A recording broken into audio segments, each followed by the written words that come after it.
ఏదైతే జగన్ టీంని జైల్లో పెట్టాలన్నటువంటి ప్రయత్నాల వ్యవహారంలో సుప్రీంకోర్టు కీలకమైన సూచన చేసింది.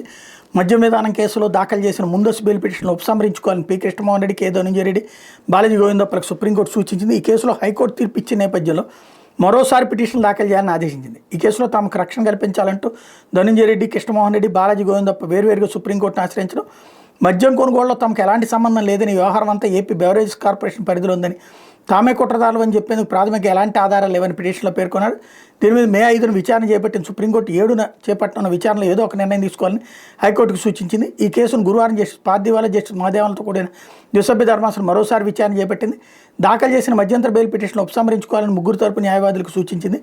అయితే మరోసారి పిటిషన్లు దాఖలు చేయడానికి అనుమతి ఇవ్వాలని న్యాయవాదులు ధర్మాసనం చేసిన విజ్ఞప్తిని అనుమతించింది. తదుపరి విచారణ వరకు మధ్యంతర రక్షించడం కల్పించాలంటే మాత్రం ఒప్పుకోలేదు. విచారణ ఈ నెల 13కి వాయిదా వేసింది.